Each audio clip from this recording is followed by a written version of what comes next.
Hello and welcome to our daily news, and following are today's headlines. Vietnam and the European Union finished fourth round of discussions over their free trade agreement. Vietnam begins investigation into alleged dumping of cold-rolled stainless steel by foreign markets. Missing war hero finally returns home.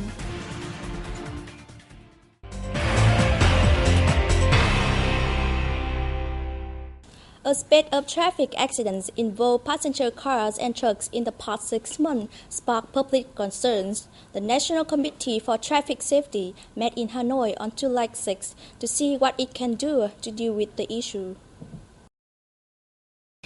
The committee reported that over 5,500 road, railway and domestic waterway accidents occurred across the country in the first half of this year.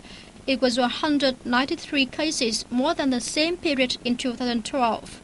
The accidents claimed nearly 5,000 lives, 250 deaths, more than the first half of last year. Transport Minister Đinh La Thăng blamed the increasing death toll, especially for a rise in accidents involving passenger cars and trucks. Bad observance of traffic law by drivers was a key reason. However, transportation agencies' lax management was also blamed. Deputy Prime Minister Nguyễn Xuân Phúc, who heads the committee, vowed that the head of Traffic Safety Board in locality where deadly accidents occur frequently will be given disciplinary measures. On July 5th, authorities of the capital Hanoi launched a communication campaign to raise law observance awareness of transport businesses and road users. Vietnam and the European Union have re-emphasized the importance of a proposed bilateral free trade agreement. The fourth round of discussions over the terms of their free trade agreement took place in Belgian capital, Brussels, from July 1st to the 5th. Both sides pleased with the progress made during the talks, which focused upon trade in goods and services, investment, customs cooperation, technical barriers to trade, sustainable development, and legal issues. The two chief negotiators said that both now have a strong foundation from which to accelerate negotiations, particularly in such major areas as goods and services distribution, investment, intellectual property rights, and government procurement. The next round of negotiations is scheduled to be held in Hanoi next November. Once the agreement is eventually signed, it will benefit Vietnam by fostering trade activities and offering more secured investment for enterprises. The European Union is now Vietnam's second largest trade partner and largest importer.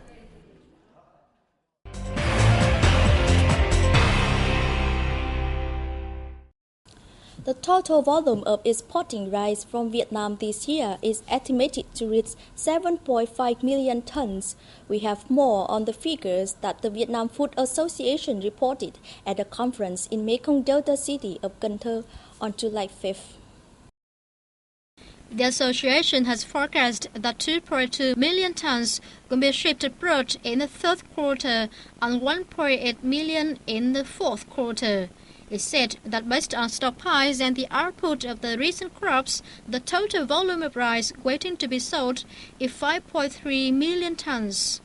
It was also reported that the country's cumulative amount of exported rice in the first 6 months of this year was nearly 3.5 million tons, worth $1.5 billion, representing a year-on-year rise of about 2.5% in volume, but a 2% decline in value due to falling prices. Asia was still the largest destination for Vietnamese rice, accounting for nearly 62%, followed by Africa with about 24%. The Ministry of Industry and Trade has launched an investigation into the alleged economic dumping of cold-rolled stainless steel in Vietnam by foreign markets. It has been claimed that China, Malaysia, Indonesia, and Taiwan have adopted predatory pricing policies for steel, undercutting the domestic market. The increasingly heated pricing debate revolves around cold-rolled stainless steel containing 1.2% or less of carbon and 10.5% or more of chromium. This type of steel is used to produce household commodities and other goods such as kitchen sinks, hot water systems, car components and construction materials. Foreign steel is taxed when being imported into Vietnam. However, producers have added boron to turn it into an alloy steel, a cheaper product. As many as 600,000 tons of this steel have been imported into Vietnam so far this year. We are considering measures to prevent this, as we consider it no less than fraud. At present, tax on stainless steel from China and ASEAN countries is 0%, meaning domestic enterprises are suffering losses due to competition from foreign imports sold at much lower prices than locally manufactured steel. Domestic enterprises have submitted a complaint to the Vietnam Competition Authority under the Ministry of Industry and Trade, urging anti-dumping duties from 20 to 40% to be introduced immediately.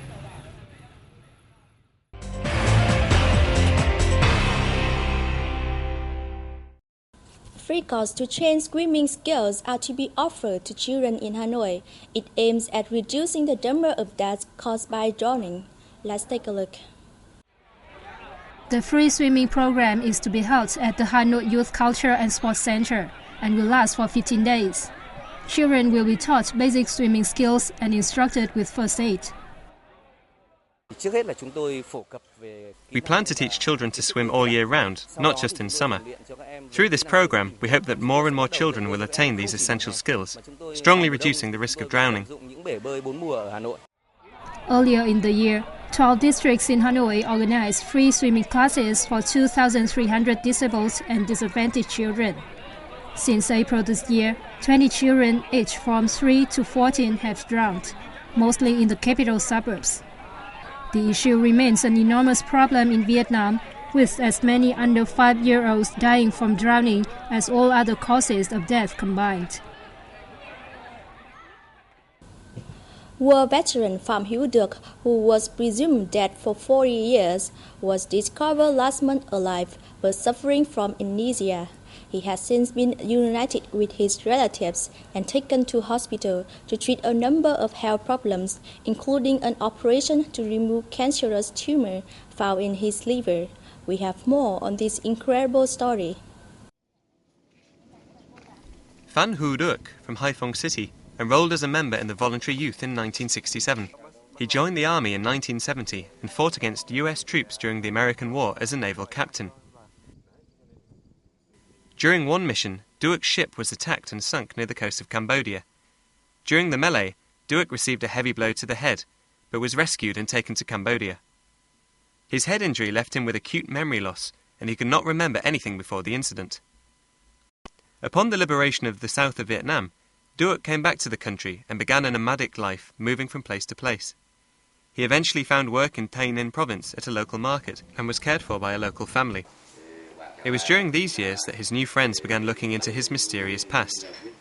After overhearing Duc referring uncomprehendingly to what may have been the name of a relative in his home village, they did some research and found that the story matched. A sailor from Tinh Lang had been declared killed in the war. Last month, for the first time in 40 years, Duc returned home, where old family, friends and comrades have been attempting to bring back the missing fragments of his memory. Shortly after his return home, the veteran was admitted to the Vietnam-Germany hospital in Hanoi. He was diagnosed with liver cancer and is now waiting for an operation to remove a large tumour. We will perform the operation on July the 8th. We have prepared everything for the procedure and are ready to make our very special patient as comfortable as possible. Hospital Director Nguyen Thien Quiet will join a team of surgeons performing the operation, which will be free of charge. And now it has come to an end for our news program today. Thank you for joining us and goodbye.